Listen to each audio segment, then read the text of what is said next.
سلام برابر خوش اومدید با یک ویدیوی جدید و متفاوت که با PS24 اومدیم. اومدیم مثلا توی این ویدیو که اومدیم بر PS24 توضیح بدیم، اومدیم ترکیب های تیما رو بگیم. ترکیب یک تیم حالا ببینم حالا چی میشه. شاید دو تیمو بگم.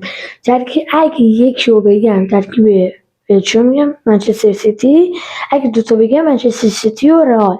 اگه هم یکی بگم توی ویدیوهای بعدی که بخوام بگم باز رئال و بارسا و مثلا تیمایی که مثلا خیلی خوبن و همه استفاده میکنن ازشون، اونا رو حتما میگم.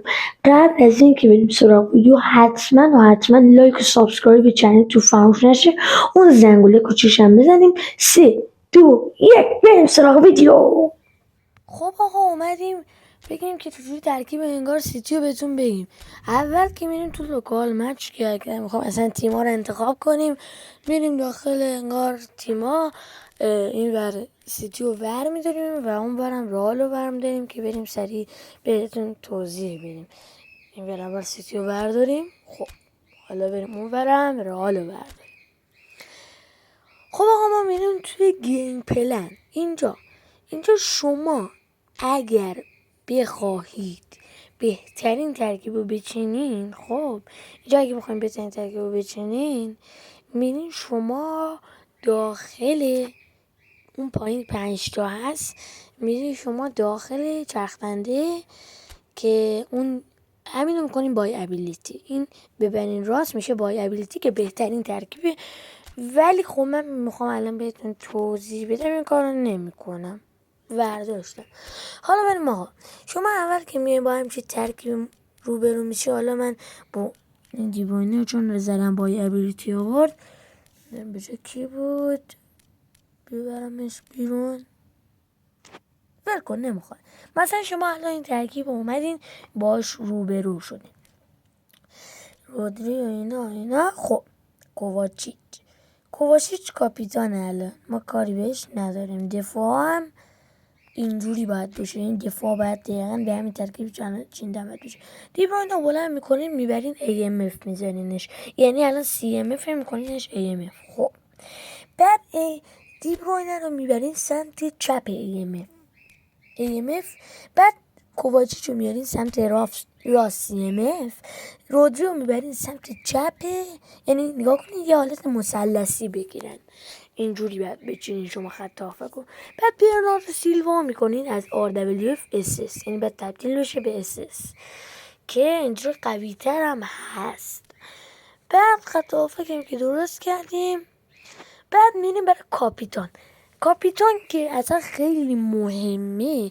شما مثلا میرین داخل یه تیمی میگه حالا کاپیتان باشه، ولی نه، شما میرین مثلث میزنین رو بازیکن، الیکو میزنین. بعد اگه بازیکن تو قدرت کاپیتانی داشته باشه داخل همین چند تاش، یعنی خیلی خوبه تو کاپیتان شدن. ولی اگه نداشته باشه، مثلا هالند نگاه کنیم میزنیم نداره، پس نباید هالند رو کاپیتان بکنیم، حتما باید روبن دیاز کاپیتان بکنیم، چون اوورال نه، یعنی قدرت کاپیتانی داره. بعد چوک چپ و فشار میدیم و روبن دیاز کاپیتان میشه.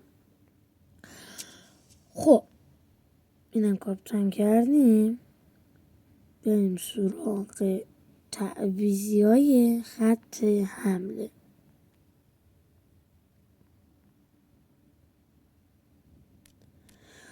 آقا شما اگر بخواهید نگاه کنید، این اگه بخواید برناردو سیلوا تو نیمه دوم تعویض کنید، نه کوواچیچ رو بخواید نیمه دوم تعویض کنید، گزینه خوب من برای شما فودن چون از این بهتره، میتونه فودن بیاد، یعنی فودن بهتره که بیاری نیمه دوم و انگار براتون خوب تر بازی میکنه نیمه دوم. ولی الان نیمه اول کوواچیچ باشه. خب فودن هم پس گفتیم بهتر. به جای رودری هم اگه بخواین تعویض کنین فیلیپس رو بیارین. فیلیپس هم یک بازیکن خوب و عالیه که نیمه دوم خوبه. به جای دیبروینه هم اگر مثلا به جای کوواچ میتونین یا آلوارس رو بیارین یا فودن. اگه به جای فودن اگه به جای کوواچی فودن رو تعویض کردین بس به جای دیبروینه آلوارز رو تعویض کنین. این بود آقا از خط هافک تعویض شدتون گفت. میبینید دیبروینه رو میتونیم به جای آلوارز تعویض کنیم. بریم سراغ خط حمله. برناردو سیلوا میتونیم به جاش، من بچه گفتم اساس بزنیم برای که بتونیم به جاش آلوارز رو بیاریم که آلوارز اساس رو تو اساس 79 و خیلی هم بازیکن خوبیه. بعد یه تیم سیتی اینه که اصلا مهاجم نداره و باعث سخت، یعنی باعث کم انرژی بودن تیم میشه. به جای گریلیش میتونین فودن رو بیارین. اگه مثلا فودن رو به جای هافکا تعویض نکردین میتونین فودن رو بیارین. به جای هالندم اگه برناردو سیلوا به جای خولیان آلوارز تعویض نکردین میتونین به جای هالند خولیان آلوارز رو بیارین. بعد اینم بود از خط حمله. برای خط دفاع هم الان بهتون میگم.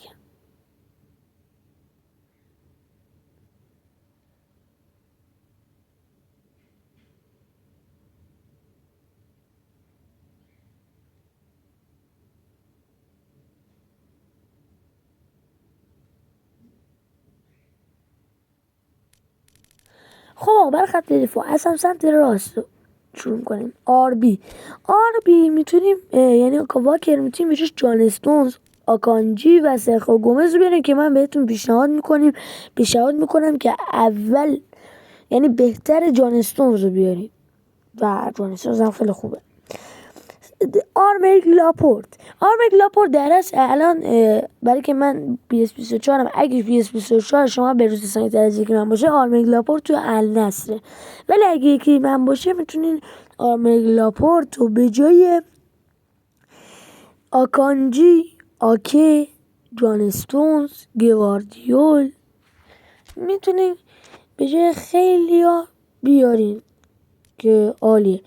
روبن دیاز هم همین جوریه که دقیقا شبیه آرمریک لاپورت هر تعویضی که میتونی برای آرمریک لاپورت انجام بدین برای روبن دیاز هم میتونی انجام بدین. کانسلو هم میتونیم به جاش ناتاناکی، آکانجی، گواردیول و سرخیو گومز رو بیارید که من میگم بهتر گواردیول رو بیارین که خیلی بازیکن سرعتی و سرزن و گلزنیه.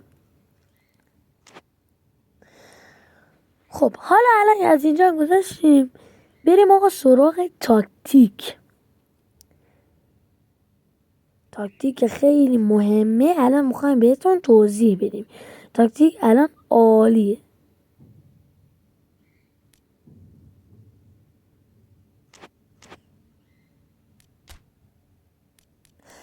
بچه خب در واسه انگیزه بازیکنم بگم، اگر انگیزه بازیکناتون رو رندوم باشه بهتر بازیکنی رو بیارید که انگیزش بالاتره، اون از همه بهتره.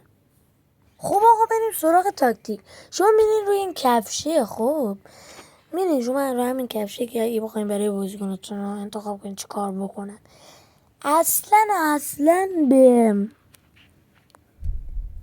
نگاه کنین اگه مثلا بخواین اصلا به چیا دست نزنین. شما سریع تو همین کفشه که میرین بریم پایین بهترین دفاعتون رو انتخاب کنین. فقط یه دفاع بهترین دفاعتون رو انتخاب کنین که وقتی میاد جلو مثل روماندیاز که 90% بهتره اون بیاد فقط موقع کورنر و ایستگاه یه سر بزنه، بقیه اصلا ول کن. فقط روبن دیاز، فقط کسایی که بهترن، فقط یه نفر ها باز نرین لاپورت هم بیانیم چون دفاع تو موقع چی خالی میشه. بریم سراغ تاکتیک. آخه شما اینجا که اومدین اینا رو دست نزن، اینا خوبه چون برای سیتی پاسینگ اینا خوبن که جابجا بشن، همه اینا خوبه. بریم اولی کلا دست نزنه، فقط اینو یکم به هم دیگه نزدیک تر کنه. اینو اینجوری خوبه، فقط اینو بستگی به خودتون داره که بازیکنتون بره تو پاش یا انگار خط بازیکن رو ببنده و این هم اینجوری باشه خوبه. ادوانس که خیلی مهمه که به تاکتیک و اینا ربط داره، خیلی مهمه که شما برین اولی و سنترین تارگت بزنین که بازیکناتون برای سر زدن آماده بشن. اتک 1. اتک 2 تیکی تاکا عوض کنید که برای انگار سیتی عالیه که با هم دیگه پاسکاری کنن. دیفنسیو 1 این کانتر تارگت رو انتخاب کنید که بازیکنات یعنی یه بازیکن جلو بمونه و برنگرده مثل هالند. این هم تایت مارکینگ رو انتخاب کنید که یکی از بازیکنان خوب حریف مثلا من خودم به شخصه مثل وینیسیوس که خیلی بازیش قویه برای رئال مثلا من وینیسیوس رو میگیرم. و این هم بود از ویدیو ما. حتما لایک و سابسکرایب فراموش نشه. اون زنگوله کوچیکش هم بزنید تا ویدیو بعدی. سایورانا.